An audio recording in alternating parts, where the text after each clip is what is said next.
lit.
The revolution is lit.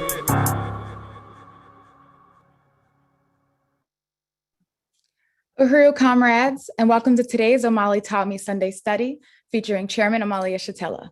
My name is Akile Anai, the Director of Agitation and Propaganda for the African People's Socialist Party, as well as your MC for this morning. These studies are so important, and we encourage you right now to invite your friends and family to it. This week, Chairman Omali Yeshitela reads from the political report to the 2017 plenary of the African People's Socialist Party, titled, Putting Revolution Back on the Agenda. The chairman will begin reading from the bottom of page 39, the African People's Socialist Party, our party. For the first hour, the chairman will review the study materials, and in the second hour, we'll open it up to you, our live viewers, to ask your questions. It's my honor now to introduce our leadership, the leader of the African nation and the worldwide African revolution, Chairman Omali Yeshitela. Uhuru, Chairman.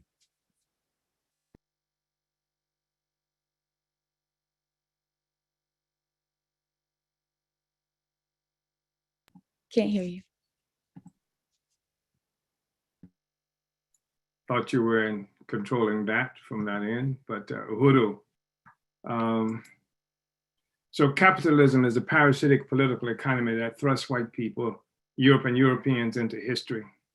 Capitalism, spawned by slavery and colonialism, yanked bedraggled warring tribes and people located northwest of Greece into a coherent group, and now tied together by a common economy and a sense of sameness that owed its unity and success to world slavery.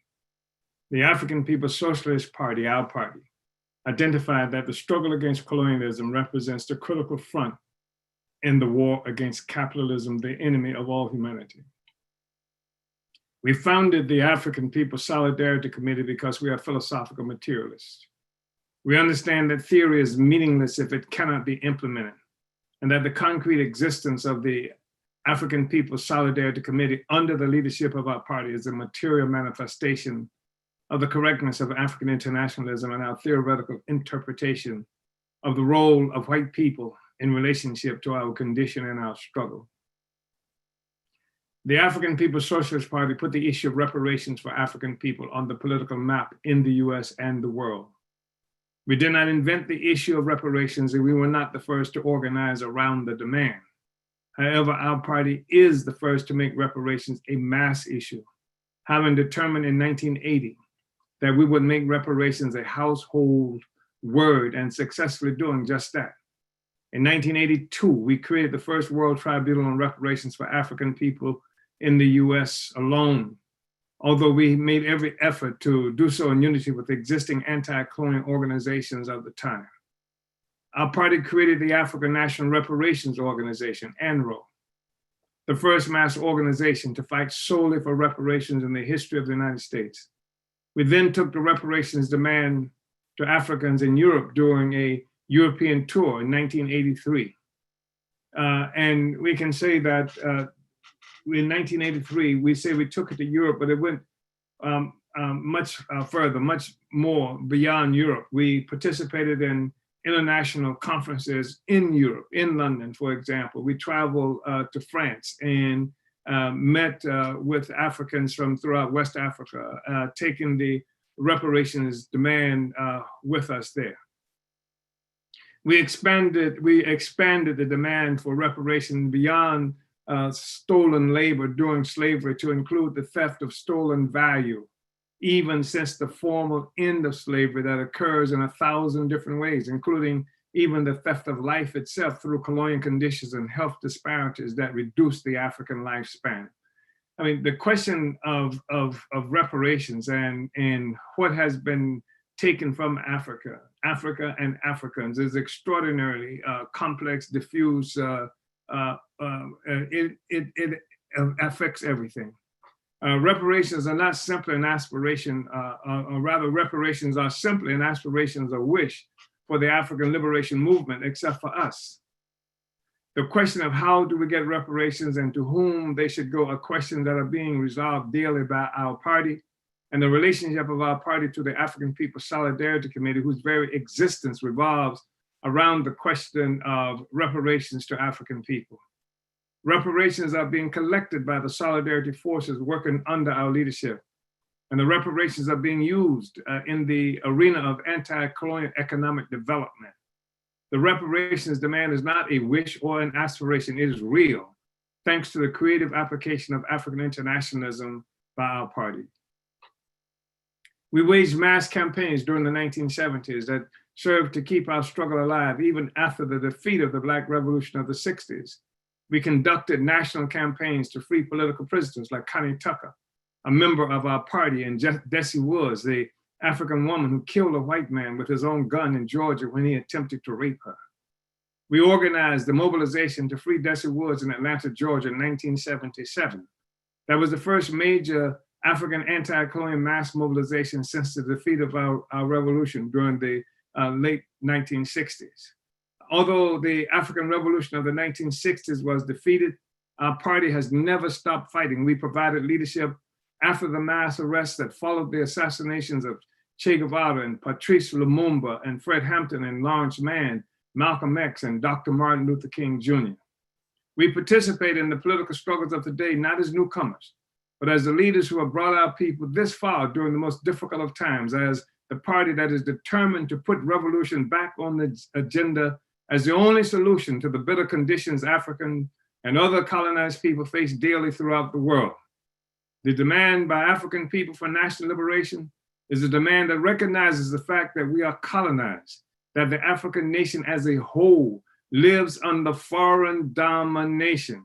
We have been waging this concerted struggle for 600 years since the Portuguese invasion that initiated the capture and enslavement of African people in 1415.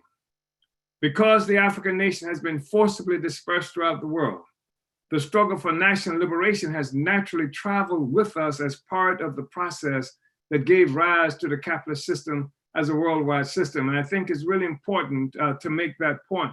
The African nation was forcibly dispersed. When Portugal in particular initiated this process of capturing and selling African human beings throughout the globe, this became the fundamental process that gave birth to the capitalist system that consolidated Europe at the expense of African people. But the basic point that must be made is this, is that because when we were forcibly dispersed throughout the world, the struggle for national liberation traveled with us. So we were attacked in Africa, we were captured in Africa, but then we were taken to Peru, we were taken to Haiti, we were taken to Jamaica, we were taken to the United States, we were taken to various places around the world, and that struggle traveled with us, this struggle for national liberation. When they attacked us in Africa, they didn't start the struggle for the liberation of Haiti. They started the struggle for African national liberation that was taken with us when we went to Haiti, that was taken with us when we ended up in Jamaica, when we ended up in Texas, when we ended up in Europe and various other places around the world. So I just think I want to make that point, because there's this false concept that makes the struggle that we involved in the United States as some kind of U.S. struggle, or some for the freedom of Black people, or in Haiti is separate, somehow the freedom of Black people there, and it's ridiculous. The point is the struggle for national liberation that was taken with us to the various places that we were dispersed. The African nation was dispersed, and then the struggle for our liberation was dispersed with us. And it's no accident that every place that we exist as Africans, we're starving, we're faced worst kinds of brutality, we're faced with imposed ignorance, etc., everywhere, because everywhere comes from the same process of the attack on the national freedom, the freedom of the African nation itself, again, that was dispersed everywhere. So it's not like they came and captured African people in Africa, and then somehow we ended up in Haiti, and in Haiti, we went through some kind of process that freed us and made us this successful group of people. The fact is that we remained a part of the oppressed, colonized African nation in Haiti, just as we were part of the oppressed and colonized African nation in Somalia. So the concentrated, self-conscious struggle for African national liberation reached its apex under the leadership of Marcus Garvey and the Universal Negro Improvement Associations and African Communities League in the first quarter of the 20th century, informed by the slogan, Africa for Africans at home and abroad. So even though we had a situation that some people accepted, some people who call themselves our leaders, and some people who are adored even today in many instances because of an ignorance of the history of this relationship, the fact is Garvey understood it, and he was able, right there in Jamaica, did some traveling and what have you, but was able to say, I looked around the world and I couldn't see African leaders, I couldn't see African heads of state or anything like that. And he didn't say I couldn't see it in Jamaica, or I couldn't see it in New York. He said I couldn't see it in the world. And so he stood there from Jamaica, comes straight out of Jamaica, an African who was imported to Jamaica from Africa, and said that Africa for Africans at home and abroad. And so his position and the work that he did was the first work that was done to actually consolidate the all-African nation and our freedom as a nation of people. And that's the work that the African People's Socialist Party continues today. And that's the critical work, because that is the bedrock upon which the whole struggle for against capitalism rests, and where when we are successful, we'll see the destruction of that social system, and for the first time in history, the ability to establish a new social system based on socialism. So since that time, and some of this we've talked about recently,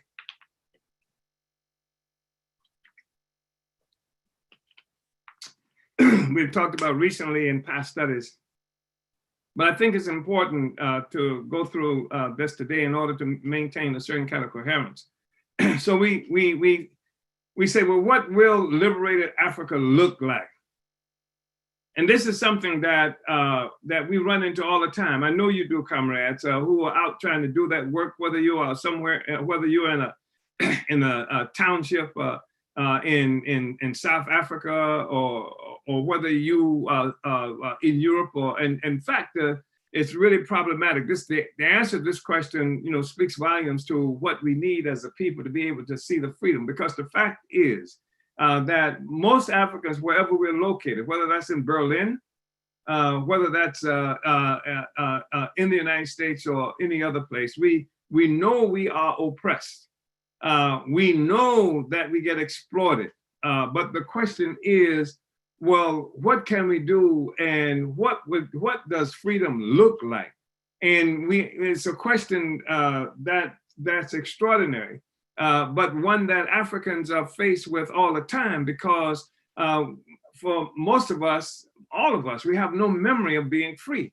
And the fact is that the assault on Africa was so fundamental, was so absolute, that with it, and such a critical event in the emergence of the capitalist system itself, that the capitalists, the colonialists have attempted to erase all tracks about how they got there and how we got to the place we are, and we can't even remember being free. There's no place we can go to where we can talk about how it used to be when we were free. And there are other peoples who are oppressed and fighting also.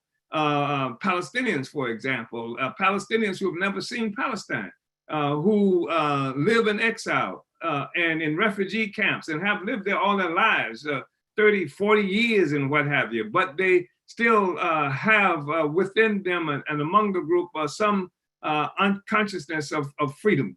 And that is really helpful because it's important for people to be able to know what freedom looks like. And that's what we are talking about now.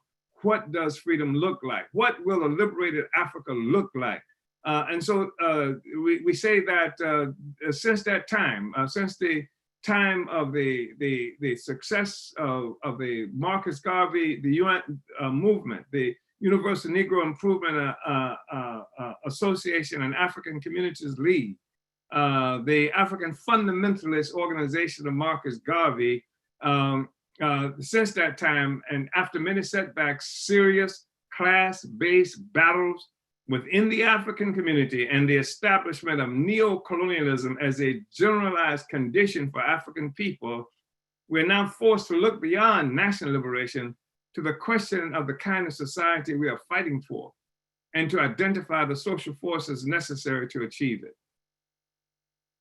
Africans are once free people, existing within our own independent economies in Africa, have been transformed into commodities, first capital, and producers of capital, first workers, within a social system defined by the relationship between capitalist production and producers, resting on a foundation of slavery and colonial domination of peoples and territories. National liberation serves the purpose of freeing Africans from direct foreign domination. However, direct foreign domination is not necessary for vicious, life-draining economic exploitation, either by foreign or domestic capital. National liberation under the leadership of the African petty bourgeoisie leaves in place a system of exploitation. African toilers, producers continue to be exploited under the aegis of a domestic flag, maybe as in Libya right now, a red, black, and green flag. To be victorious, our revolution must take place under the leadership of the African working class. This is the role of the African People's Socialist Party, the advanced detachment, the general staff of the African working class. Only the African working class, aligned with other toilers, especially the poor peasants, has a stake in destroying the entire system of exploitation and all of its attendant structures, including the artificial borders that exploit Africa but function as the incubators for the reproduction of the neo-colonial petty bourgeois class as a social force. Only the African working class is compelled to fight for the destruction of class society and the exploitation that produced it. Under the independent revolutionary leadership of the African working class, organized under African internationalist principles, victory will mean the defeat of foreign imperialists and their domestic minions. It will mean that the toilers, the workers, and poor peasants in particular, will become the new temporary ruling class, the custodians of the means of production now owned and controlled by capitalists who are mostly foreign.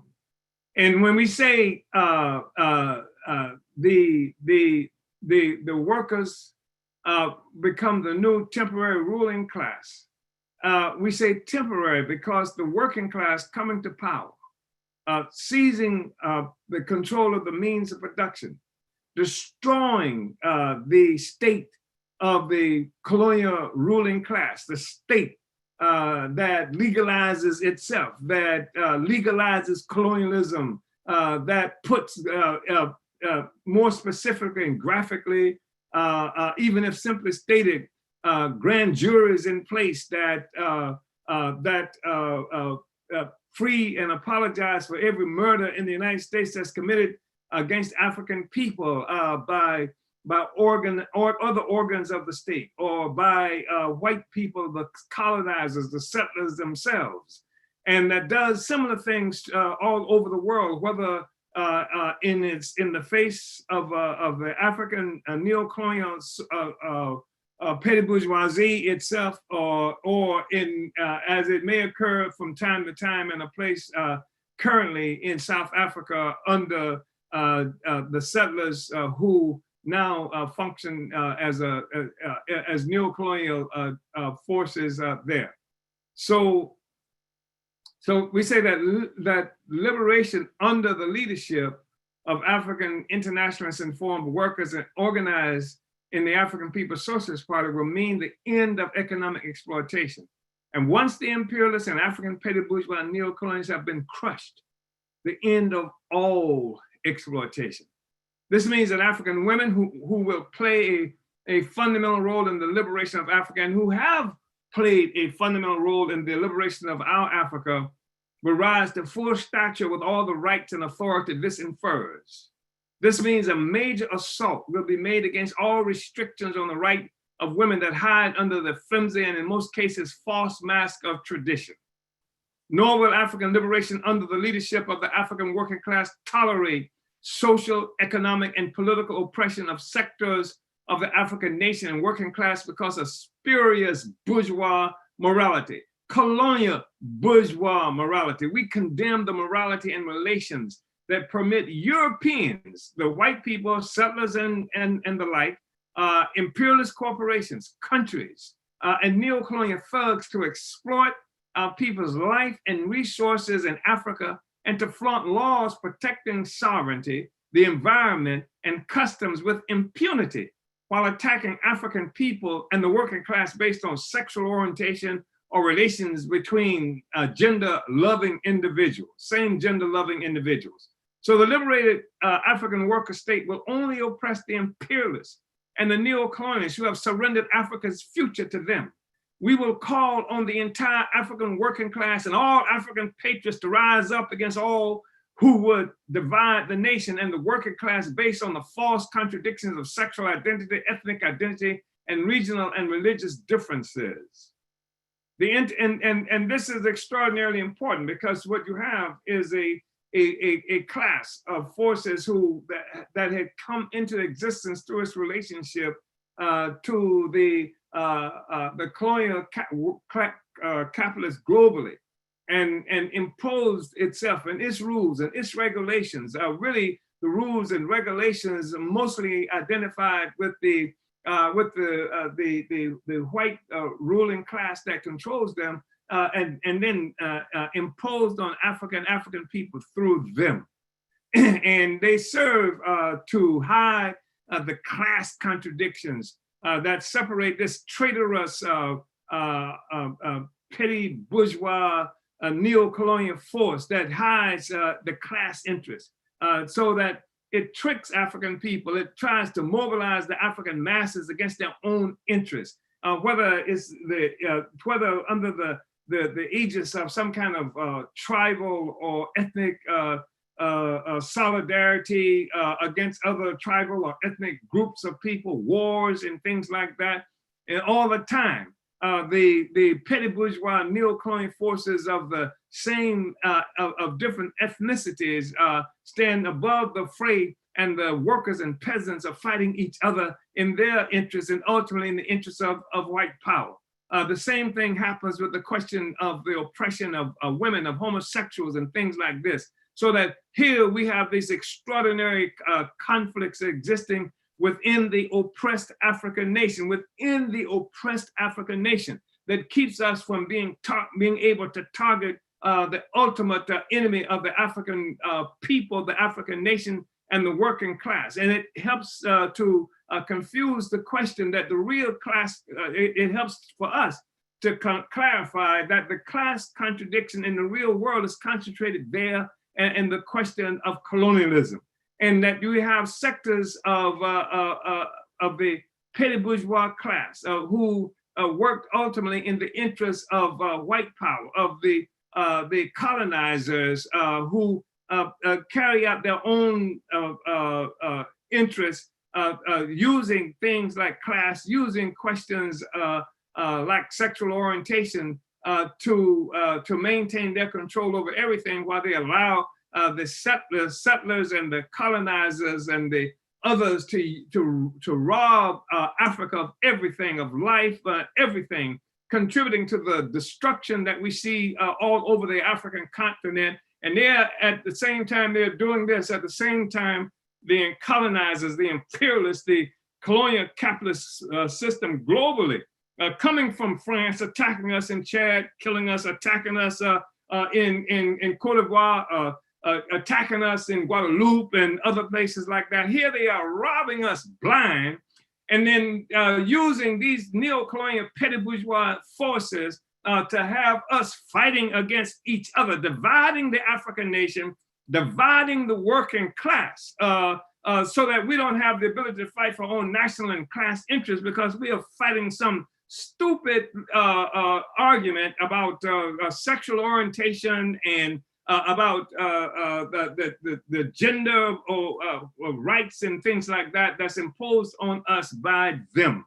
So we're saying that the African Revolution that liberates and unites Africa and African people under African internationalism, the organized, conscious, and victorious leadership of the African working class, will be the death knell of imperialist white power and capitalism as a world economy. It will finally allow for the African workers to take social possession of the means of production. The workers take possession of the means of production. So our victory will mean the entire process of production, mining, building, manufacturing, shipping, distribution, etc., will occur through workers' councils. And somebody asked the question, but I tell you now, this is what has been meant by Soviets in Russia during and preceding and after the Russian Revolution. So we're saying that the process of production, mining, building, manufacturing, shipping, distribution, etc., will occur through workers' councils throughout the production process. This will guarantee safety and creativity throughout. Workers will not approve going into mines that are unsafe, and improvement in the productive process will not be motivated by profit that has no regard for safety and proficiency otherwise, but by the needs and aspirations of workers as producers and consumers. So additionally, because the state of the African economy, smothered by the whims and requirements of imperialist white power, has minimal industrial development, much of the lackluster economic life is centered in the countryside. The African Internationalist Revolution will be the first step in the world in resolving the contradiction between the city and countryside.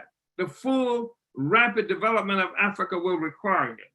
And when we're talking about how an economy is smothered by the whims and requirements of imperialist white power, we're talking about the fact that we have people who are starving in Sierra Leone, starving in Kenya.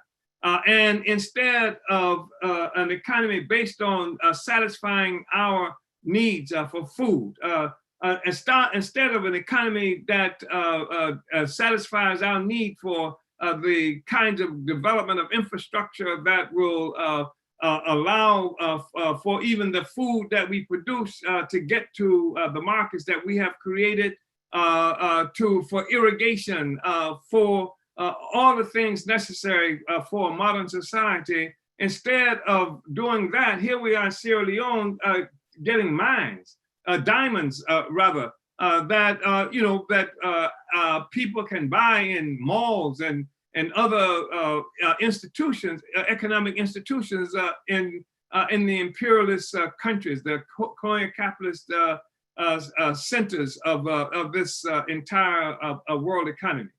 In Kenya, making flowers, creating flowers, growing flowers, not to Africans can't eat flowers, but those flowers are not created for us. They don't satisfy the economic interest of African people. They're sold on the streets of Philadelphia. They're sold in flower shops and things like that throughout Europe and the Americas. And that's because the African economy, as we say before, is being smothered by the whims and requirements of imperialist white power. And this is happening because the ability to produce for ourselves what we need has been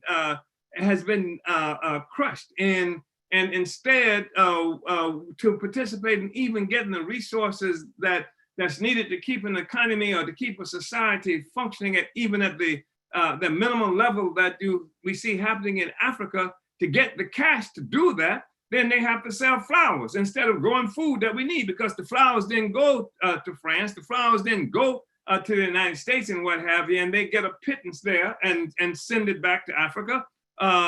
Then we have a situation where the cocoa coming from Cote d'Ivoire, coming from Ghana and other places like that, produced there, there is no ability for us even to do anything with that cocoa except load it up and send it to Pennsylvania, and for Hershey, send it to some other colonial institution. In the meantime, this kind of economy diverts the economic trajectory of the economy in Africa and other places from our needs and requirements, and it satisfies the needs and requirements of the European and the Euro-American imperialists. And increasingly, any other force that's on the make now, challenging Europe and US, and that includes China. Our resources now to meet the requirements of their economics, but it comes at the expense of our economic interests. That's why in the United States, you can buy food, you can buy one can, I should say, and I mean that because I said it's almost as though we take it for granted that Africans can do this. Africans only do this under certain circumstances in the United States, but one, because we have in the United States that there exist in the United States what often are referred to as food deserts, because you can't even get to, because it's impossible even to get to the places where you can go for supermarkets and things like this, and you can buy fruit, and fruit can be purchased, and vegetables and other things that can be purchased there that's out of season in the United States, but they're in season someplace in the world. And those places in the world, the colonial capitalist system have the ability to get them and have the people growing them. They grow them in El Salvador, they grow them in other places around the world, Honduras, and they end up in a supermarket in St. Louis. Although Africans in St. Louis can't get to that supermarket because we haven't yet finished doing the work that we're going to be doing as the party that makes it possible for us to get the kinds of foods that we need to survive. And the African farmers in the United States are prevented from being able to be successful there as well. So the basic point that I want to make is that the economic activity that we are engaged in as African people do not satisfy the requirements and the needs of African people. Rather, they have to satisfy, again, the whims and requirements of imperialist white power. And so the African International Revolution will be the first major step in the world in resolving the contradiction between city and countryside, because the full rapid development of Africa requires that we have to have socialist development as opposed to this capitalist development, which snatches resources away from Africa, and it feeds the colonial capitalist system. And I say system in this instance, I'm talking about not only the ruling class of the colonizers, but also people who are often characterized as workers and ordinary people in the capitalist economy. They benefit also from this, and this is part of what keeps them loyal to the system that exploits and oppresses the rest of us. So we say we will have to reorganize the African economy, destroying all the borders into a full-fledged anti-colonial economy. Today's economic activity in Africa is tied to the interests of foreign imperialist exploiters. Every bit of food, grown or not grown, every factory, every decision to develop a diamond, gold, iron, or bauxite mine instead of production that satisfies our needs is imperialist driven. And then, to the extent that we learn more about the question of political economy, we also know that capitalism produces for the market. It produces to sell. That's the commodity production is what drives this system. So it has nothing to do with whether or not we need food. The fact is that the capitalist needs to be able to make these profits, and so what is produced satisfies the needs of the colonial capitalist system and not the needs of the colonized, and especially the colonized working class. It has been the imperialist-driven economy that has driven so many African men, women, and children from the artificially created cruel conditions of the countryside into unsanitary and overcrowded cultural crushing cities. The African working class, as the transitory ruling class, will organize production based on the real needs of the people rather than the contrived, profit-driven and profit-motivated needs of the capitalists. Collective housing, neighborhood councils with the power to solve domestic problems, efficient public transportation, African educational systems, literacy eradication campaigns, centers for music, cultural development and socializing, birthing programs and socialist care for our elderly, time and centers for reflection, revolutionary rehabilitation programs, barefoot doctors deployed into the community as in China and as in Cuba, places where lovers can go for privacy, will become ordinary features of life, overturning the horrible day-to-day grind that characterizes our reality today. Even the form of the family will be reorganized under the dictatorship of the African worker state. It will allow adults to enter into agreements of relationship that are free from economic compulsion. Women will be assured economic independence, so financial duress would not be a factor that determines their commitment to a relationship nor enslaves their emotions. So, you think about how if African women were able to function in society as equals, not having like this dependence on a relationship with men, but a society where men and women are equal, so that there is an element of economic independence. So that means that financial duress will not be something that determines the commitment of a relationship or enslaves the emotions of women. So you don't have to stay in relationships that women want based on the fact that they can't pay the rent and they're not going to be able to take care of the children if they don't stay in this relationship. And also emotions can be enslaved by economic requirements too. Economic compulsion can be important factors that keep people into relationships that are not good for the society, not good for men, women, or children. And we're talking about real liberatory kind of process that can come into existence with the ascendancy of the African working class to power, because the African working class has no interest in exploiting anybody. So the immediate role of the African worker state will be to function as the protector of society against incestuous, exploitative, and oppressive relationships and their consequences. African men and women can determine whatever arrangements they contract among themselves, with the state functioning as arbiter only until the time when the rule of habit and tradition overturns the rule of the state that becomes unnecessary in human affairs. So why is it that the state should be deciding and determining what kind of relationship men and women determine for themselves? Why should the state be involved in that? Why is there an assumption that there has to be this oppressive system lording over the people, dominating the people to make sure that you don't sleep with the wrong person, or any such ridiculous thing as that? Why can't human beings be in charge of our own relationships, our own societies, our own social relations? And of course, we say human beings can. But in order to do that, we have to make this revolution.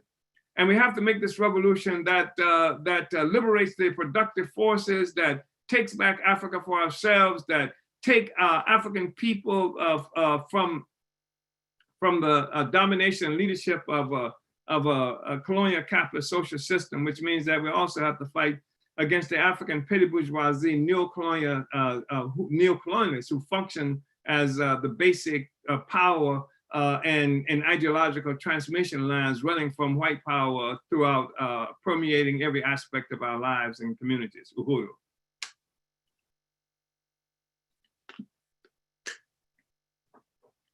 Our party also has a deep commitment to the well-being of our African children, recognizing that under the system of parasitic capitalism, our children live with daily trauma. They are demeaned, locked up, and gunned down by the colonial police and tormented in the white school system.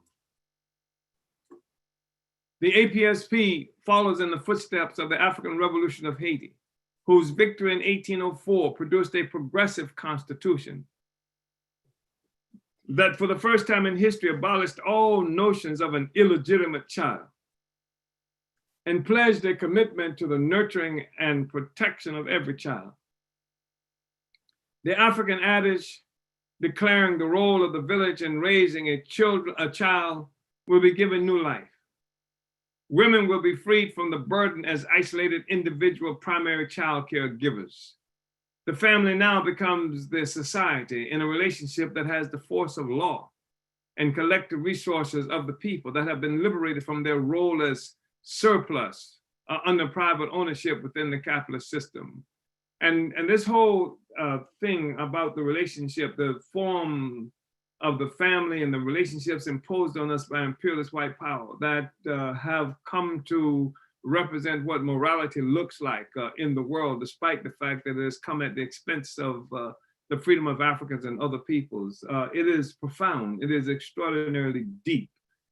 People have to make decisions now based on that. I mean, women who ultimately find themselves being the primary sources of childcare and trapped there in a certain way as individuals. The fact that we come from cultures that have seen the community, the village as it's being characterized, functioning as the protectors of the children and raising the children. And this is deep and profound because decisions get made because somebody can't find childcare, so they can't go to school, or they can't work the way they would want to work, and their lives are directed in certain ways by economic necessity and by the social constrictions placed on us as a people by a vicious, genocidal, oppressive social system that has no respect for life at all, that rests upon the foundation of the destruction of life. I mean, the whole emergence of capitalism and the European state comes into existence through the destruction of life, and it can only stay that way as long as it continues to suck the blood, suck the resources, suck the genius, suck the life, suck the ability of other peoples to be in charge of our own affairs, etc. This is what it is that we are looking at, and this is what the African independent and free Africa is something that makes an assault against this kind of relationship. So this means that the institution of state-funded and administered nurseries and child care collectives that benefit parents and children in a manner that could never happen under colonial capitalist society developed through the commodification of African parents and children. Parents and the community at large will be able to engage in stress-free, non-competitive relationship with our children. The African International's liberation and unification of Africa and Africans worldwide will be the major blow to destroy the entire capitalist system that was an outgrowth of colonialism. It will be the fundamental instrument in the emergence of world socialism, providing the defining direction for the world economy.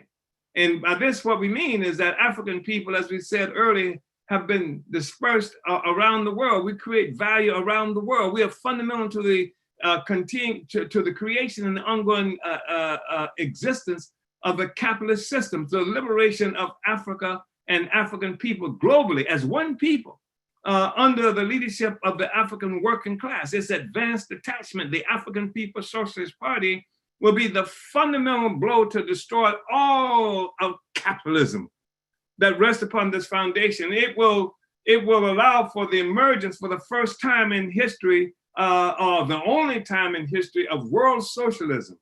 And it because it provides the defining direction for the world economy. You think about this, all of Africa, all the resources that bleeding Africa to take, human and material resources, every day the entire world economy continues to revolve around what's being stolen from Africa and African people in the various places where we are located.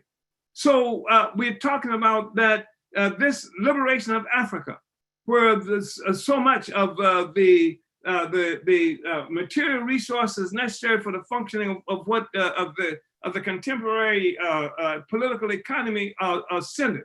And then you got African people and all these other places around the world who play this fundamental role in the production coming from this colonial capitalist system now coming to power.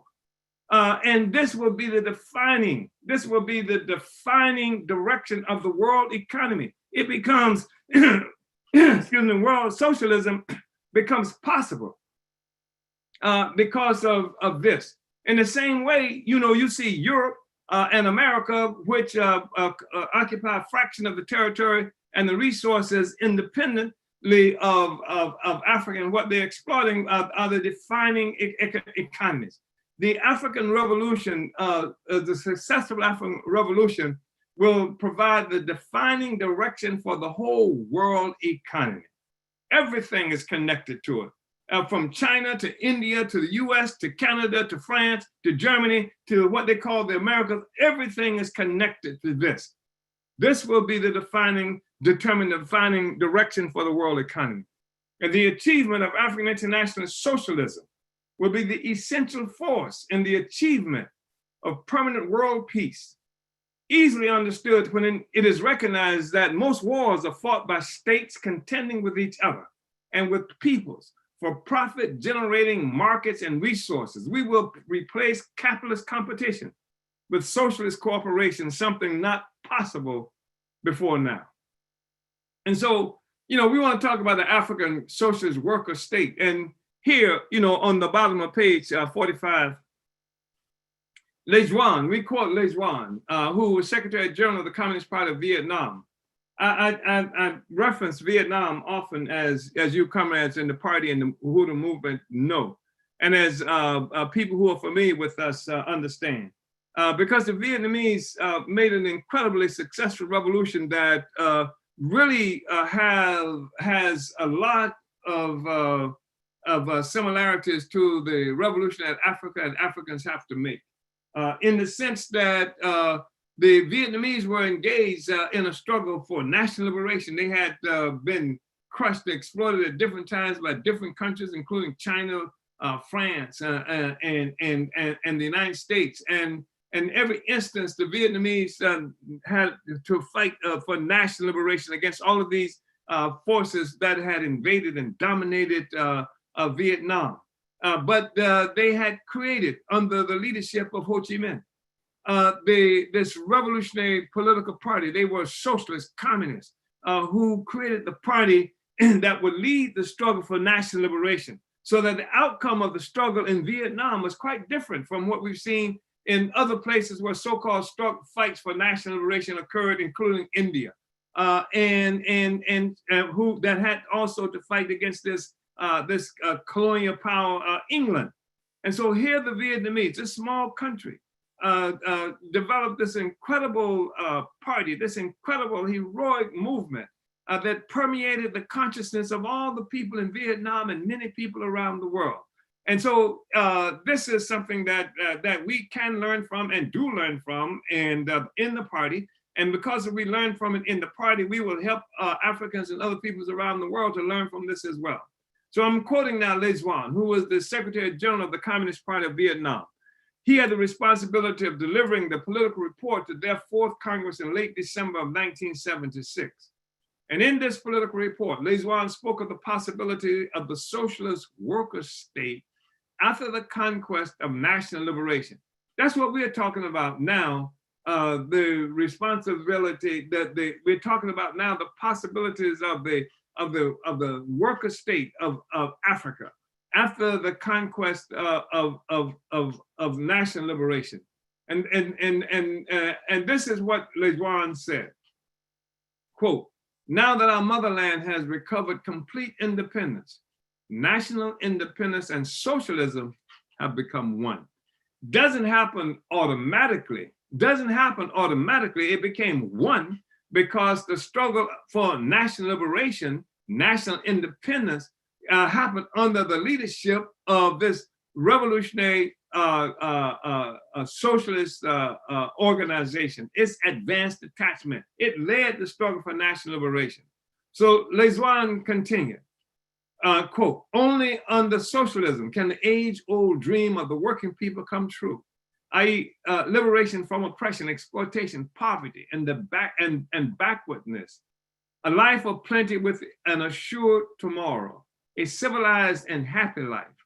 Only socialism can bring to the working people the full right to mastery and restore genuine human dignity to man, enabling him to be the real master of society, of nature, and of himself. Under socialism, our motherland will have a modern economy, advanced culture and science, strong national defense, thereby ensuring our country's eternal independence, freedom, and ever more prosperous development. Only socialism can bring about the unification of our motherland at the highest and fullest degree in the fields of territory, political and moral life, economy, culture, society, as well as in the field of rights and duties, thereby fostering the solidarity and sincere and deep mutual love between all members of society. There will be no force," and that's the end of the quote from Le Duan. And here we continue, "There will be no forced idleness under post-liberated socialist construction in Africa and abroad. There will be no forced idleness. People will not be forced to not work, to force just be involved in idle pursuit of nothingness, of alcohol and things like that. The work to build adequate infrastructure, housing and schools, to electrify our cities and countryside, to grow food and purify our water and eradicate disease and the deadly mosquito are just some of the tasks guaranteed to offer full employment for our people for years to come. This is productive labor that serves the people instead of bourgeois profit. This is productive labor that cannot happen under colonialist capitalism that grinds down and demoralizes the worker and humiliates the African colonial subject. Capitalist production functions on the base of stolen lands and peoples. It is production that only pays workers and toilers for their ability to produce, never for what we produce. The difference in the two is what capitalist refers to as so-called surplus value or profit. The capitalist keeps this surplus for himself, though he never works or produces anything. The African worker state can only come into existence by the workers destroying the colonial base of capitalist production, replacing the oppressive state of the colonialist capitalist and transforming so-called surplus value into social wealth to provide for the well-being of society. And this, by the way, is a statement about how free schools and free clinics and all of the work that needs to take care of people gets paid for, because there is no surplus value that goes into the pockets and bank accounts and all of the other kinds of things that this surplus ruling class would take. So this is how the Africa's worker state will provide free healthcare, education, housing, childcare, etc. for the toiling masses through expropriating the stolen resources from the colonialist capitalists, destroying the system of private ownership of social production, and creating a system of social ownership of social production, in a word, socialism, the early stage of communism. This is the new world we are fighting for in this party. It is not a world to be achieved through reforming police departments or improving police community relations within the US or anywhere else. It is not something that can be achieved by a $15 per hour minimum wage or for workers in general over a period of years. And in the United States, it is not something that is accomplished by some diversionary holiday now that's been conferred on oppressed Africans who are being killed in the streets, making it necessary for rebellions and protests becoming an absolute ordinary occurrence, that not through something that they call a celebration of Juneteenth. That's become something to celebrate because that was the day that the Africans in the United States were allegedly were told that we were free. That kind of bogus stuff, we're not talking about that. We're talking about, we're saying here, we will have to make a revolution under the leadership of the advanced attachment of the African working class, guided by the advanced theory of African internationalism, to initiate the world free from economic slavery and colonial oppression. This is why we must fight to put revolution on the political agenda for our people once again. Our recognition of the role played by imperialist parasitism in the advent of the capitalist system as a world system also gave the African People's Socialist Party an understanding of the nature of the capitalist state as distinguished from European feudal state that preceded it.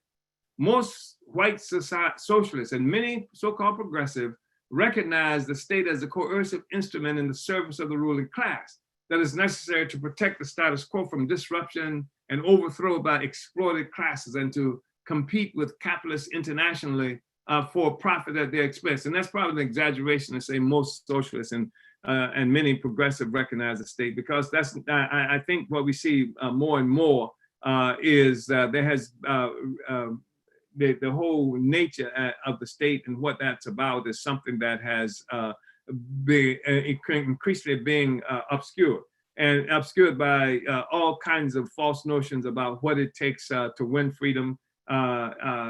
Obscured by the fact that the police training will make the difference in how the police act, when the fact is that the police are instruments of the state, and the state purpose of existence is to protect the status quo and the class that is in power. However, and that's been historically the case. However, we say, unlike other states in history, the capitalist state did not come into existence for the purpose of protecting a domestic social system. And sometimes that's not easily understood, because people who live in the United States and other places like the United States, where you have settlers who've taken people's lands and freedoms, and in the case of the United States, brought into this same land Africans who have been captured and worked within the capitalist system, don't understand that the U.S. is a recent phenomenon, recent occurrence in history, that white people nor Africans are indigenous to this land. And so the capitalist state, what we look at is capitalism in terms of its historical origin, in terms of what preceded it was feudalism in Europe.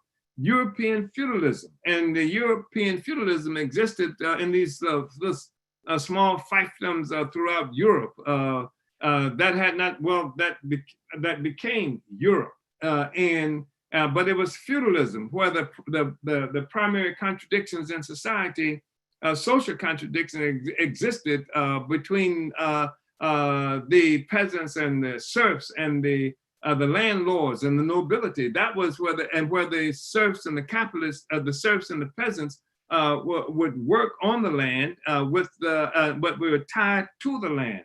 The next closest thing to slavery, I'm talking about Europe now, and white people and Europeans. The next closest thing to slavery. So here you have a situation where the people are tied to this land, and they produce, but what they produce is not owned by them. They only get a portion of what they produce, while the landlords and the nobility take the majority of that. You hear all kinds of stories and have born from Europe, what is now Europe, European society, from this, like Robin Hood, talks about it is based on the poverty of the peasants and the serfs who work for almost nothing, and they're taxed mercilessly by the nobility. And so this was serfdom. This was feudalism that Europe that defined what the relations in what became Europe. And the state was the sheriff of Nottingham, to use the example of Robin Hood, the myth of Robin Hood. It was this force that presumed to have power based on some divine right given to kings and things like that. The Catholic Church was a profoundly important instrument of power and repression under feudalism. But the capitalist state came into existence differently. It was not like a local thing that existed in what was England.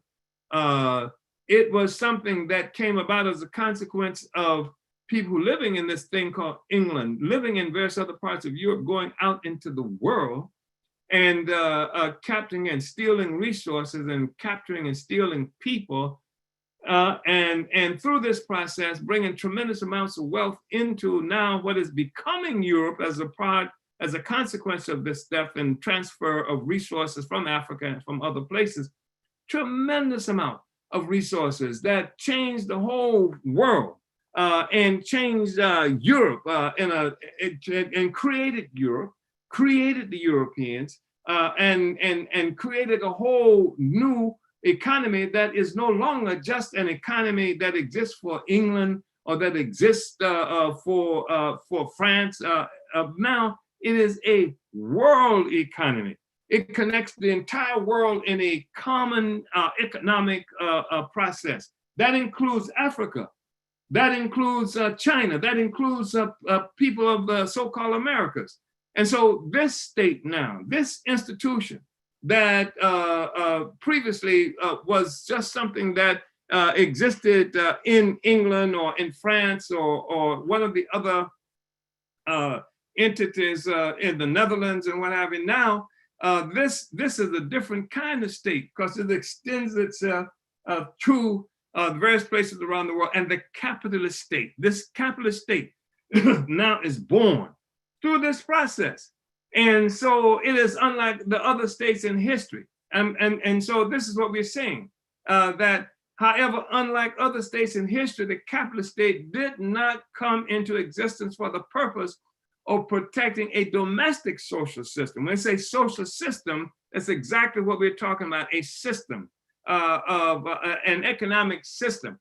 It was organized to deal with the reorganization of the world's political economy that came into being as capitalism, required the dispossession and enslavement of Africans and much of the world previously external to Europe. The initial acts that gave birth, shape, and definition to the capitalist state was killing and controlling indigenous peoples, stealing and occupying foreign territories, and capturing, forcibly dispersing and enslaving African people in Africa and abroad. The capitalist state rose in contention with the feudal state of Europe. In short order, it became a popular white people's state that employed enthusiastic and willing masses of white people as a form of institutionalized emergent state violence, used to kill and take land from the indigenous peoples of what is now North America and Australia and to enslave Africans and others worldwide. In fact, part of the much touted so-called progress of capitalism was this elevation of ordinary white people who were peasants and serfs to the states of landowners on stolen land and workers in a slave-developed economy. This was the economic incentive for white men scalping indigenous people in the Americas, slaughtering indigenous people in Australia and Africa, and waging a so-called independent struggle against European feudal states to steal indigenous lands throughout South America. The brutality of the capitalist state against Africans within the US and elsewhere. The viciousness of the capitalist state in subduing African, indigenous, Asian, and other peoples is not an anomaly. It is inherent to its nature and consistent with its genesis as a state protecting a social system rooted in colonial slavery. While the capitalist state is a coercive institution that sometimes mistreats, jails, and even shoots its European citizens who get caught in its friendly fire, its primary purpose is the violent suppression of the colonized population. As African internationalism has explained, white people function as part of the capitalist state. In its treatment of Africa's Mexicans, the indigenous, etc., its true function as a colonial state is raw and exposed. The purpose of the US state is to contain the other, the colonial pedestal upon which all capitalist activity occurs and which benefits the entire colonizer population. This is why in all European controlled countries, white citizens are generally united with efforts of the state to crush any form of African and colonial resistance. It is true that democracy is a form of the state. However, for the colonized, the pursuit of democracy is the struggle to limit and eliminate the intervention of the colonial state in their lives and affairs. This is why our party has raised the demand of Black community control of the police in popular struggle against police murder in the US. This is why we have instituted numerous African people's tribunals to try and judge colonial aggression against our people, whether for reparations or police murders. Comrade Director Akile, should we start? Heard, Chairman, yes, I think this is a good place to stop. Bold subhead, and then we have also lots of questions that are coming in, so I want to be able to get to them. Uhuru. Uhuru. And of course, just really want to appreciate you for this amazing study. It's always so important to see what a liberated Africa will look like, under these terms. And in the process of really defining that for everyone, you also really deepen our understanding on this question of socialism. So just really want to appreciate this study. And we have lots of questions coming in and still some questions to take from last week. So, but first I want to acknowledge where people are watching from. We have St. Petersburg, Florida, occupied Azania or South Africa, Lakeland, Florida, Philadelphia, Pennsylvania, Toronto, Canada, Minneapolis, Minnesota, San Diego, California, Oakland, California, St. Louis, Missouri, Huntsville, Alabama, Savannah, Georgia, Rosewood, Florida, Chicago, Illinois, the Netherlands, Sierra Leone, Newark, New Jersey, Gainesville, Florida, Athens, Ohio, Bermuda, and Maryland right now with us. So, Huru comrades. So, Chairman, some of the questions that came in last week, want to take a look at one that came in from Secretary General Louise Kinshasa. And his question was, why do you often say we are in a better place now than in the 60s? Thank you, Comrade Louise, for that question. The 60s, as we know, was an extraordinary moment in history. It was a moment where revolution really was something like a general trend. Revolutionary struggles fought everywhere. But the 60s, we did not have the advantage of our own independent revolutionary party. The working class did not have our own party. And today we do. And I came to political life in a very serious way in the 1960s myself, that is to say, organized political life. And it was all on-the-job training. And it took a while to even understand that the African working class we have our own distinct interests and that we have to fight for. So over the years, now, for more than 50 years, we have been developing the theory of African internationalism. We have created a party that now leads the struggle for the national liberation of our people. And it is a party of the African working class informed with our own revolutionary theory. We did not have that in the 1960s. And so the 1960s is something that we've learned from, we've benefited from, but we consider 60s as a dress rehearsal for the revolution. And over the years, the party has been putting the finishing touches on this process, and the people now are in better shape because the existence of the party is here now, and not just a party that is offended by being oppressed, but a party that is conscious of what it is that we have to do and win, and has committed to or organized in the African working class as the primary instrument of defeating our oppression and creating a new world through its own revolutionary party. We didn't have that in the 1960s. So that's a fundamental difference, Comrade Luizi. I hope that was helpful. Uhuru. Uhuru, Chairman, and thank you, S.G. Luizi, for your question. This next one, Chairman, I'm going to try to combine the two, try to do a little package. So the first question came from Roy, and he asked, isn't white supremacy the final stage of capitalism? That is the imperialist phase of capitalism. And Shakur's question is the assumption been made that white supremacy and colonialism have no commonalities? Well, first of all, I just want to say this whole concept of white supremacy is something that we have had to deal with for a long time in the party. And we fought against it in part because it obscured the fact that we are colonized. And this whole notion that the fight is against white supremacy was something that we've had to deal with because it allowed the colonizers, white people from the colonizer, to assume the right to lead the struggle of our people, because we're just fighting against white supremacy. So they could do that. And what does that mean objectively, white supremacy? How do you define it beyond the fact that white people have power? And the reason that white people have power is because they colonized us. So why obscure it? Let's fight against colonialism. And yes, what we see is that Europe did achieve its dominance in the world as a colonial project. So let's attack colonialism. You can see that. You can recognize it. It functions as state power. And so the whole concept of white supremacy is sometimes used as a part of the obscurantist assumptions about fighting against racism, something to that effect. It reeks of a philosophical idealism as opposed to philosophical materialism that shows us the entity that we're really fighting against. And in terms of whether something is the highest stage or the last stage of imperialism, et cetera, part of that comes from an assumption by V.I. Lenin that imperialism, as he defined it, is the highest stage of capitalism. Capitalism has become rotten right. We challenge that. We say that imperialism, which is a word itself that stems from the term empire.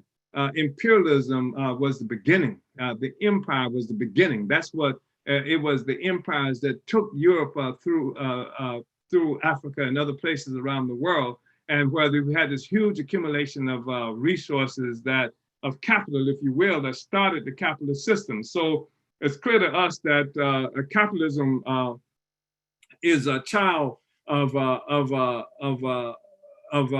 imperialism, which is the colonial aggression against Africans and other peoples around the world, and not the other way. So imperialism is not the highest expression of capitalism. Rather, capitalism is the highest expression of this whole colonial attack on Africa and other people that we spoke about when we talked about the emergence of capitalism a little earlier in this discussion. So I hope, Roy, that I did not obscure that. And there was something else that you said with this comrade director that I may not have spoken to. This was from Shakur, and he had asked, is the assumption been made that white supremacy and colonialism have no commonality? So I think you. Yeah, I hope so. I mean, I think why the whole concept of white supremacy? I mean, what does that hell does that mean? I mean, it's another way of talking about so-called racism, and the fact is that the colonizer, generally speaking, is white, and it is colonialism that we're fighting against. And so, I mean, the recognition of the role that white people play, and the fact that historically is, something that has some value, but I think we obscure the role of colonialism and colonial as the starting point, even of the emergence of the capitalist system. I think we obscure that with that whole concept of white supremacy. We've had to fight against it for a long time, and not just as an abstract concept, but as a means by which white colonizer leftists have attempted to intervene in the struggle for self-determination against colonialism. And they can do that.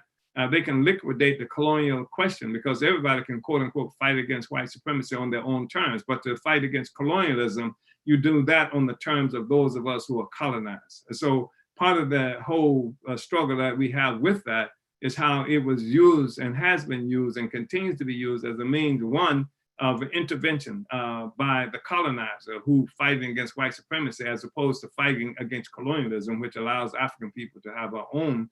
And then secondly, because it's a form of obscurantism, that it obscures the whole colonial capitalist question. And so that's what the struggle that we have with that. I know Comrade Roy was one person, but somebody else spoke to that as well. Uhuru, yes, that was the second part was from Shakur. And so thank you, Roy and Shakur, for your questions, and thank you, Chairman. Moving right along. I hope that that my response at least was something that was that I was clear enough for that to be understood. Uhuru. So we're going to go right to our next question, which came from Comrade Mwambi.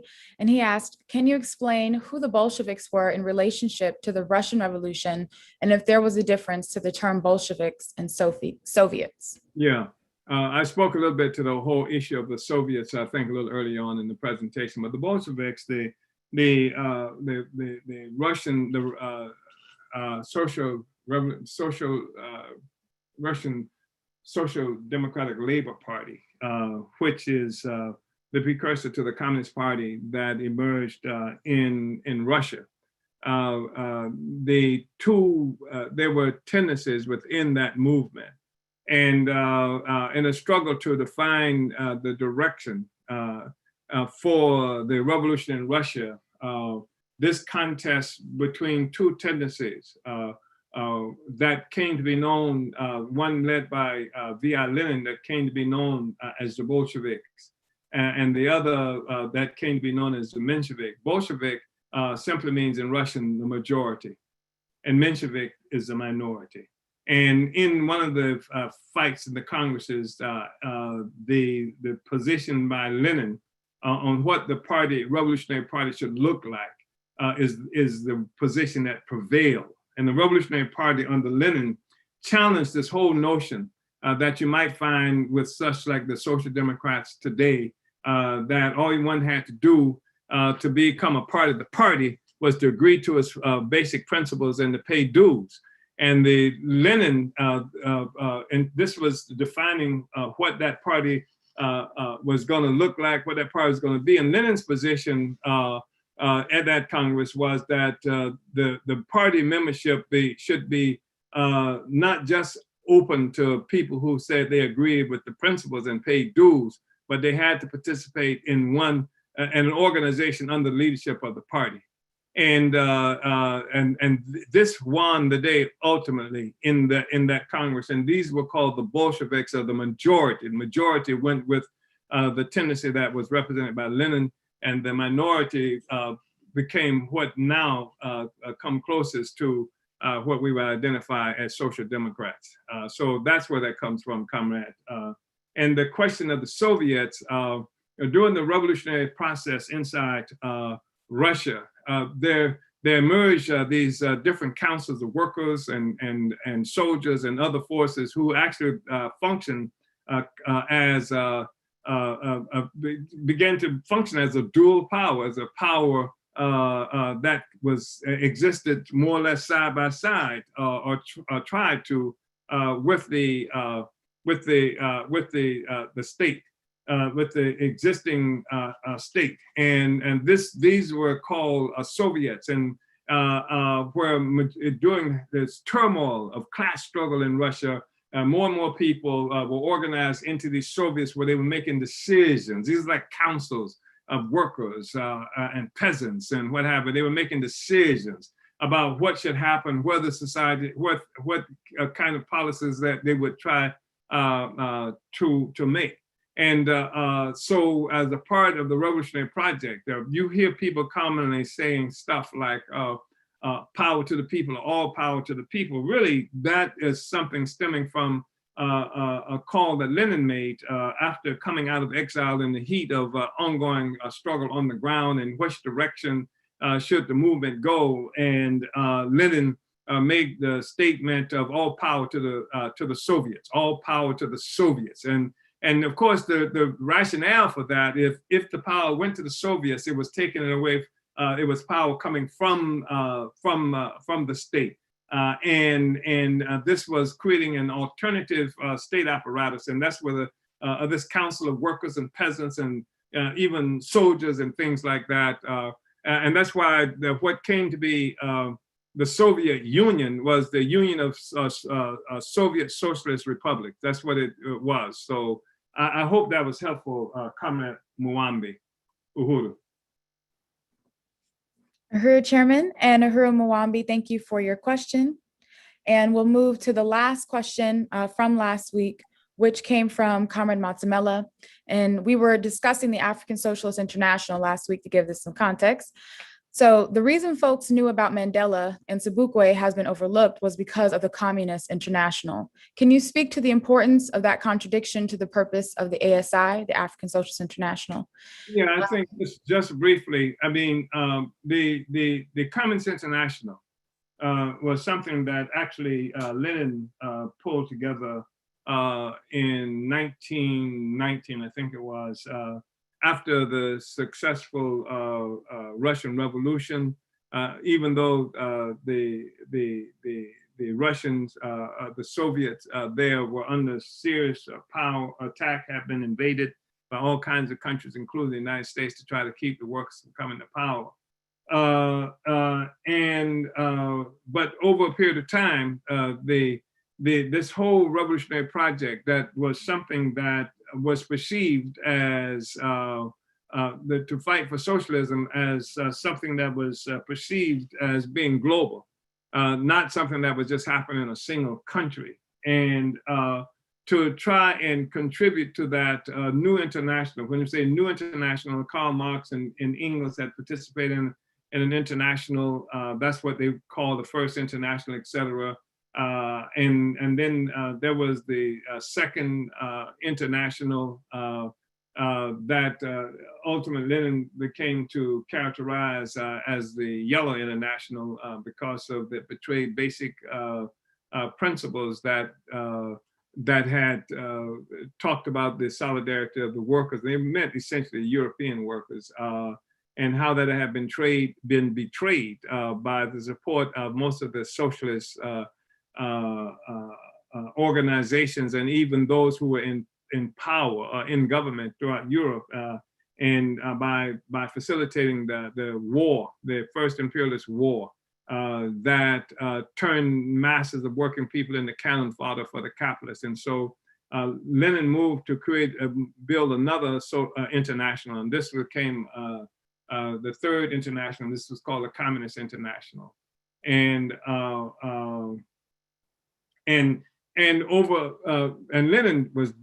Lenin died in like 1924, not long after that occurred. And we began to see that different kinds of things happen with the revolution, even before he died, because it's one thing to have revolutionary theory, but then practice and reality and truths in a certain way that practice has to deal with. And over a period of time, the preoccupation of what was the international that was supposed to liberate all the workers and put everything together became the preoccupation became one of saving the first what was characterized by them as socialist revolution in Russia, and and that became the preoccupation. In fact, more than pushing the socialist revolution globally, that became the task of the Communist International.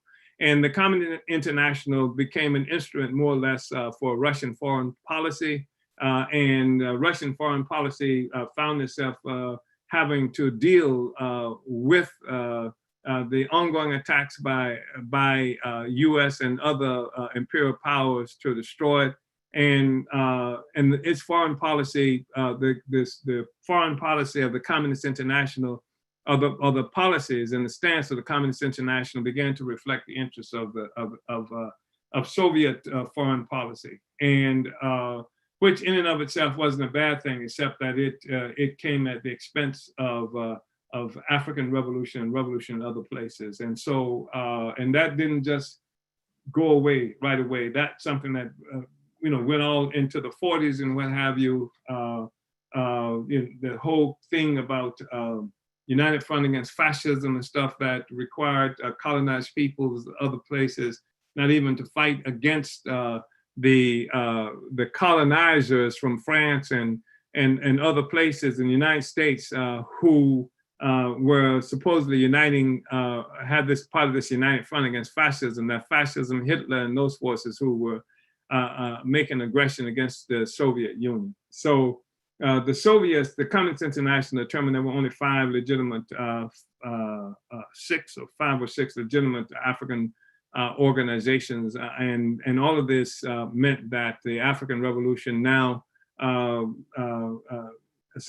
had to follow a path that suited more the interests of the Soviet Union than did of African people ourselves. And so it became clear to us that we have to have our own international, and this international had to be capable of defining what the African Revolution, the fight for socialism and communism should look like. And it should come from speak specifically and immediately from the interests of African people, and it reached out to other peoples around the world.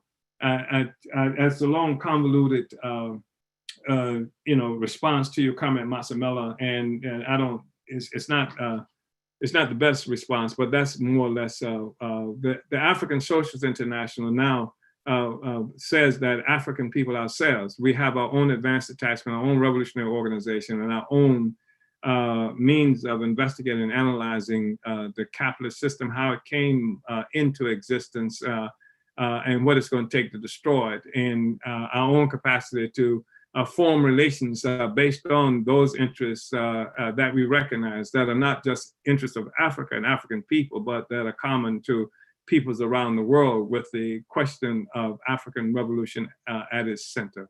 Uhuru.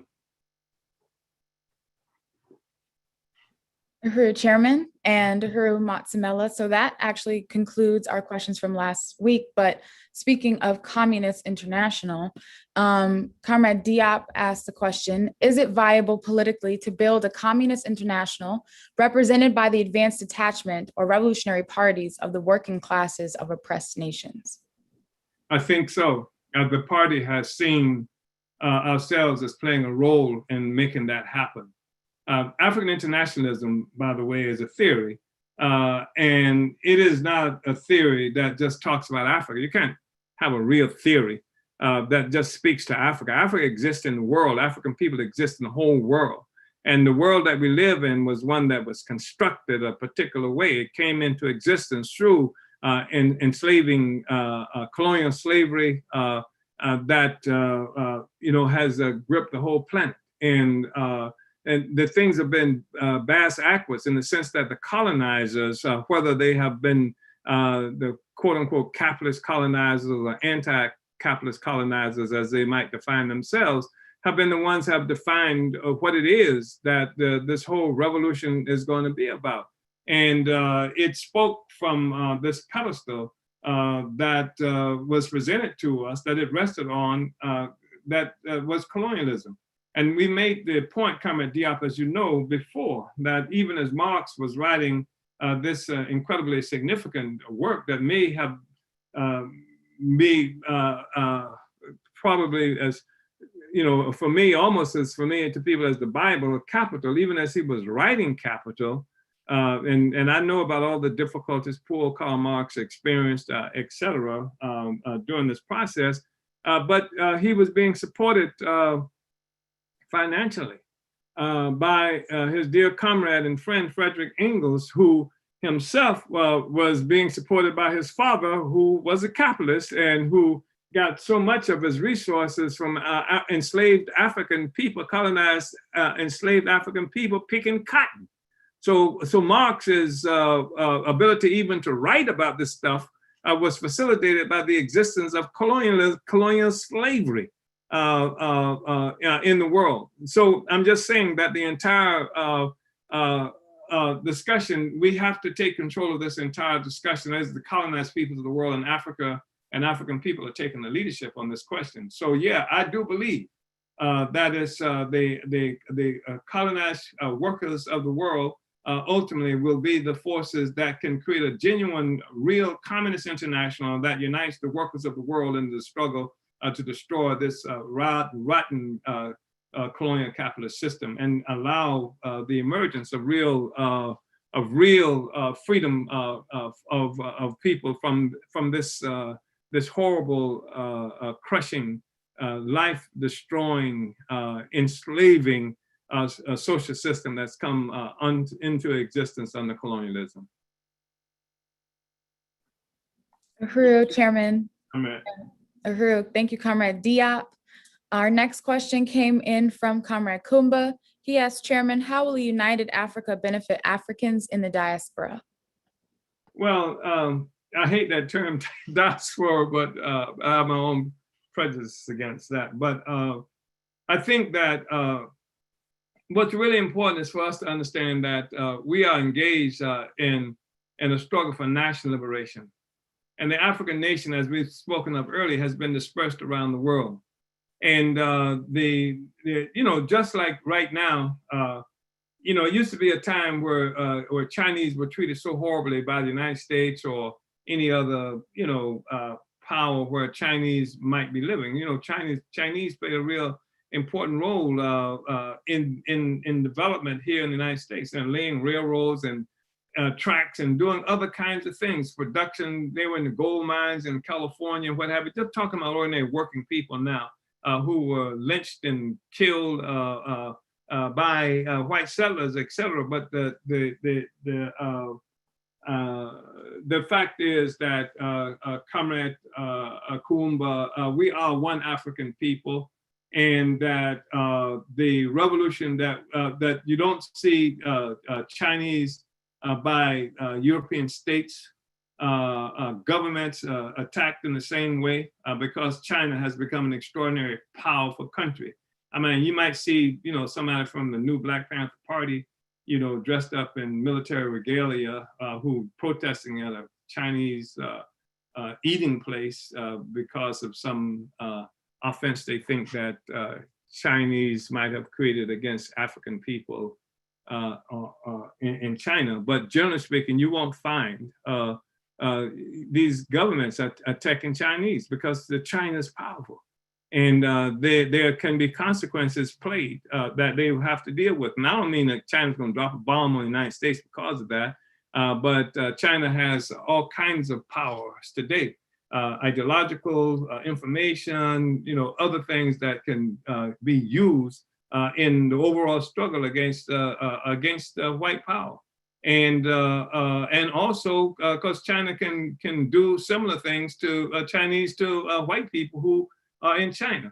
So that's one aspect of it. In fact, that's something we used to say all the time, Comrade Kumba, that a strong Africa will protect African people every place, like in what is characterized as diaspora. But what I'm saying is that the capitalist system will not survive a successful African revolution. And because that revolution is going to be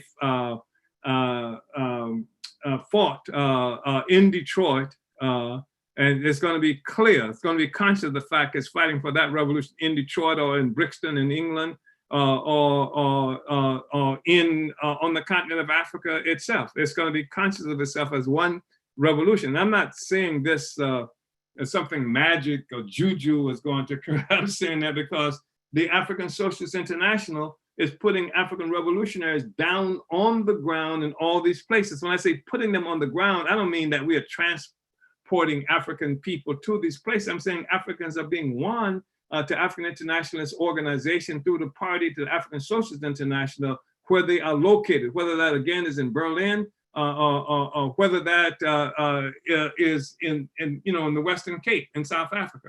It's part of a single process. So everywhere, African internationalism, the African Socialist International makes the African Revolution one revolution that will destroy imperialism. And in the process of doing that, we do have the ability, creating the ability to deliver a consequence to any attack on Africa in any place in the world, even in the process of doing that, to be connected or everywhere. To be able to say that if the British or the US continue the offense that it's making against us in Haiti, that we can make the US pay a consequence in Texas or in the United States or someplace in England or some other place, wherever we're located, we can deliver a consequence, that they can't just do what they want to do. That's part of the power of the African Socialist International, and not just like some abstract concept of Africanism by itself, but organization. This is the stuff that the will of the African population, or the leadership of the African people, can be exercised through organization. And we can make a determination that if you affect us here, and even if we're not able to affect you there directly, then we can affect you someplace else to make you pay a consequence to what you just did. And so that's part of what it is, Kermit Kuumba. I hope I speak to that, because I know that there's some issues, again, like I said, that historically, for a long period of time anyway, there's been this whole assumption that a strong Africa will protect us wherever we are. And there's some legitimacy to that, as I gave with the example of China. But I'm saying beyond that, that the African Revolution will be something that's happening everywhere, that will be fought by Africans everywhere under the leadership of the African Socialist International. That's going to be the critical thing. And Africa will rely as much on what we're able to do in Detroit as what happens to us in Detroit will have to rely on what we're able to do in Africa. Uhuru. Uhuru, Chairman, thank you so much for that answer. And thank you, Comrade Kumba, for your question. So this question is appearing in several different instances on this live today. So Michael T was the first to ask it, and he asked, Chairman Omali Yeshitela, what is your view of the recent celebration of Juneteenth? Well, let's see. Just be careful when you go out to celebrate the freedom. Did you know, I don't know if you knew that I just discovered it recently, that there's a Juneteenth flag that has been created, and it's a red, white, and blue flag. It's a Juneteenth flag is red, white, and blue. So Africans who under Garvey, have the red, black, and green, now we've been given the flag of the red, white, and blue as a Juneteenth flag that's been developed. And of course, they dragged out this delightful old woman. I think she's 94 years old. So I think they called her the grandmother of the Juneteenth movement, because she walked a certain distance requiring that Juneteenth be recognized. And African people ourselves were the ones who did celebrate what we characterize as Juneteenth. It was something we did. It was something that has taken on an entirely different character today, because the Juneteenth celebration today, as been put forth, is similar to the whole Black Lives Matter thing. That you got the President of the United States, you got both the Senate and the House agreeing that they'll create a holiday called Juneteenth. And what that means is that this is an American holiday. This is a holiday that presupposes that what Black people were fighting for is to be included in America, to be a part of the American narrative, as opposed to recognition that that our struggle is against what America does and has done to us. Now America absolves itself with the so-called Juneteenth. And so I know that many people, Africans, are ecstatic about that, because you oppress the people for so long and slam the door in the faces. Africans can be brought to, some kind of really joy by saying that we like you, we now like you, we love you, you are right with us. Here's a celebration of our freeing you. But the point is not Juneteenth, and because people make say, well, they told us this, 2 years after, we didn't know it until that's not the point. Is that they enslaved us, that colonial slavery is the question, and that we have been all of our resources, everything sacrificed. So here's, you got a president that can't even unite with the concept of reparations. You've got a situation where something like more than 40 different states in the United States, even as we're having this discussion, have placed restrictions on the right for Black people to vote. You've got several states in the United States that now moving in every direction to make even protesting of our oppression illegal. You've got cops who still putting knees on African people and killing us throughout the streets of this country. And now you want to obscure this reality, the colonial reality, with giving us a day off and suggesting that now we are part of America with this red, white, and blue Juneteenth flag. And so, take the day off if you can and do whatever you do with it. Hopefully you'll spend your time getting organized to overturn this relationship, this nasty relationship, because that's all it is. It's diversionary. It's a diversionary move. I mean, you fight for freedom and they give you a damn holiday. You fight, King fought for freedom and they kill him and then give us a damn street name for him and a holiday. All of that is diversionary. That we have to set the terms of for what our struggle is about, and it damn sure wasn't about getting recognized for that the white man finally, quote unquote, freed us, which is also not exactly true. But that's not what we have fought for, and you can't call it off now by saying, okay, now you're free. And that's exactly what it is. It's a means by which the colonial capitalist system was able to say Republicans and Democrats, who seem not to be able to get along on any other question, who work to make sure that any legislation that will serve the interests of African people does not happen. Both of them have agreed in Juneteenth celebration, the assumption that we are free. Well, you can't even teach about being oppressed. You can't even, here you have a situation where they pass laws in various states against the so-called critical race theories, which is something that criticizes what's happening to African people in this country. Can't even be taught, and you can't even teach why a Juneteenth becomes necessary, and yet this is something they offer us. It's nonsense. It's garbage. It's garbage. That's what it is. Uhuru. Uhuru, Chairman, I really appreciate you breaking that down. And, I've seen just on my own timeline and things like that, Africans, not celebrating this in general, general terms, Juneteenth, recognizing that it's this slap in the face, this pacifier kind of, move. So just really appreciate you breaking that down, though. And our next question came from Comrade Matsamela. So he had one for this week. He said, Uhuru, Chairman, you spoke of transforming surplus labor to social wealth for African people. Can you speak to this in relation to the labor of African women? Can you expand on how colonial capitalism has controlled the ability of African women to produce life and labor, and how African internationalism will transfer social wealth for African people? You spoke to this a little already. Well, I hope so, because that's a real profound question. That was on the kind of comment, Matsamela. I just want to say this, that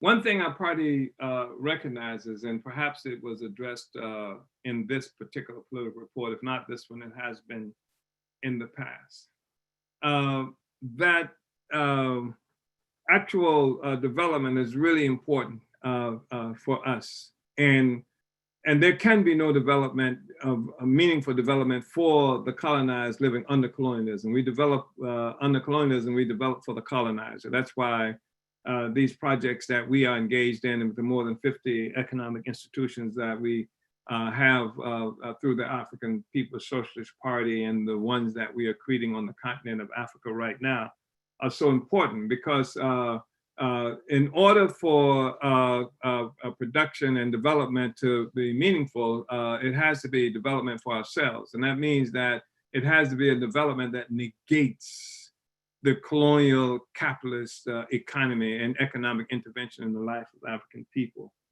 And that is fundamental to the question of African women. You know, African women have been horribly oppressed as a part of the colonized population. And I could tell you, and you probably familiar with most of it anyway, just stuff that it's unbelievable what's been done to African men and women. But African women becoming these whose wombs have been turned into units of production for capitalism, to create babies and children to be exploited and sold as commodities. This is part of the history. And it's not the history of African women, it's the history of African people, because that has affected the relationship of African men and women, children, and our relationship to the world. I was speaking this whole thing about development because I spoke to this thing about African women's, how the womb become units of production for capitalism, but also because it's just really important for us to understand. If you look at these iconic pictures from the continent of Africa, you see women, you know, carrying loads on their heads, and it's so cute. Well, women, African women, are being treated, you know, transformed into like beasts of burden. And production and development is critical to the emancipation of African women in that regard as well. That women have to be liberated from that kind of toil, that kind of backbreaking, brutal labor. And so part of the whole struggle that we're involved in, we're talking about African women's liberation and what have you, is even the process of development, so that to remove that burden, and of course the attack on the kind of a system that exploits the African nation and African women who are central to the African nation. I no longer, I think that Comrade Masamela asked a question that was pretty complicated, and we don't have that much time, enough time to really get into it in any kind of detail. But just to say that there is no future for African people. There is no African working class that can be free and liberated, that can even achieve liberation without fundamental participation of African women as partners, equal partners in this process. And again, you know, we spoke earlier about how African women have to be capable of surviving in society in a fashion where women are not enslaved economically, in relationships or anything like that, and are free to be who women are. And I don't say this in terms of, you know, there used to be this kind of feminist slogan, something about that it made the assumption that a woman, you know, like has a right, you know, something about her own body. But I'm saying that we don't live as isolated individuals in society. We are parts of a greater society. Our responsibility is not just to ourselves, whether it's women, men, etc. It's to the overall society. This is one of the things that has characterized African society historically. It is a collective society. It is historically, at least when I was younger, this whole scene that we used to see when you could go into a department store and could see the white child who falls out on the floor or in the supermarket screaming and involved in this ranting, used to be so extraordinary for African people because an African child wouldn't do that. And an African child wouldn't do that because an African child was responsible to the community. And that's true. When part of we talk about the something about the it takes a community to raise a child, an African child grows up, would grow up recognizing its connection to and that how to the community. It wasn't just some individual can do what the hell it wanted to do, could this act out in any way. African women and African people found that shameless and shameful and would not tolerate that, and our children wouldn't be that way. So it's a long, kind of probably convoluted response to Comrade Masemella's question. And Comrade Masemello should make look not raising such involved a question, because there's a lot involved in what he just raised. And so I talked a lot around it, and hopefully I touched on it in some ways that can satisfy a part of what Comrade Masemello was looking for. Uhuru. Uhuru, thank you, Chairman, and Masemello, let us know in the comment section. So I'll take one more question, Chairman, and then we'll go ahead and start wrapping it up. So this last question we'll take, but this is not to speak to how many questions remain. There are lots more questions. So this question came from Comrade Life, and he asked, Uhuru, does ending colonialism simultaneously end imperialism? Please explain. Well, as we've said, we use all kinds of terms, even imperialism. And the way the term imperialism is used is involved really struggle that via Lenin, who led the Russian Revolution, was really important factor in developing some things about revolutionary science on a practical level, and even influenced what the African People's Socialist Party looks like. The definition, he was engaged in struggles against opportunists in Europe at the time, where he defined imperialism as what he defined it, because there were forces who wanted to define imperialism in a way that did not mean that they had to fight against capitalism. So that's what Lenin, came up with, and he defined imperialism as capitalism that has become rotten right, the highest expression of capitalism, highest development of capitalism. What we are saying is that that was not true.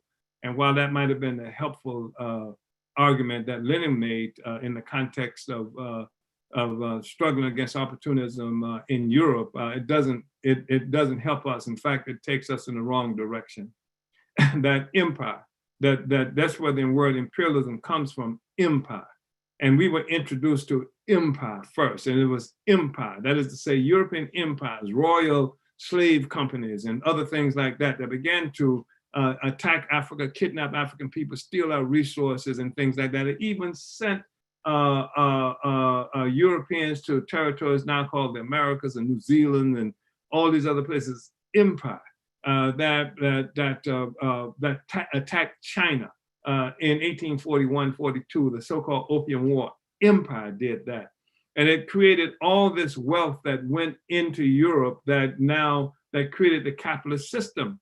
So it's really important, we believe, to understand this, because it was this explanation that was given by Karl Marx to the rise of capitalism said something to the effect that it came about through transforming Africa into a warm for commercial hunting skins, hunting of black skins, the story.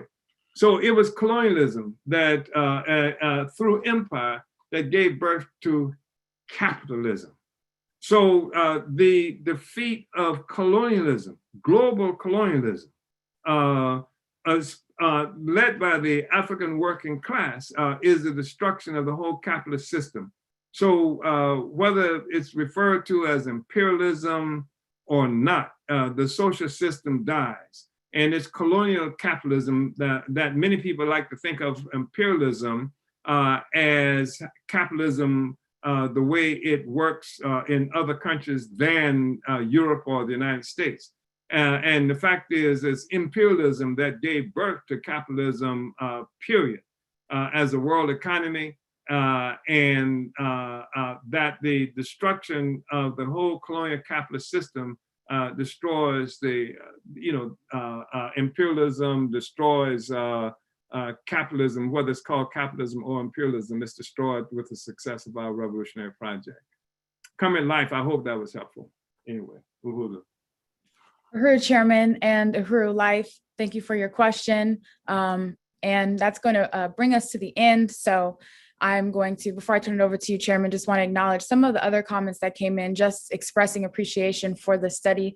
Leah in Minneapolis says, profoundly appreciative of this deep dive into revolutionary history and the lessons that we need to learn from it. Uhuru, and thank you, Chairman. We had Coco in Cleveland say, Uhuru, Chairman, very dynamic PE today. And we also got a couple of happy Father's Days, including from your very own Kenya. So just Uhuru comrades, and happy Father's Day. So yes, Chairman, I want to go ahead and turn it over to you now for any closing statements before we get into our announcements. No, I want to thank you, comrade, and thank all the comrades, sisters and brothers and comrades, party, Uhuru movement, and everybody else who's come on to this study on today. There's a lot of work that's happening within the African People's Socialist Party that will become, much more obvious in the days ahead of us. A tremendous amount of exciting developments for our party and for our revolution. And we'll be talking to you more about that, like I said, in the coming days and weeks. But I just want to express appreciation to everybody being here. We have a lot of work to do. And so we just want to go ahead and forward this revolutionary project. Our oppressor, our enemy, is now on a very shaky foundation that he's trying to shore up with nonsense like the Juneteenth holiday that would lock us into a red, white, and blue, our own red, white, and blue flag. So thank you, Comrade Director. I want to express appreciation to you. Why don't we just go ahead and move forward? Uhuru. All right, Uhuru Chairman, thank you so much. So we're moving forward and really want to, again, express our appreciation for this study and deepening just our whole vision of what a liberated Africa can look like, will look like as a consequence of the African Revolution led by the African working class. So we're going to go ahead and get into our announcements. Okay.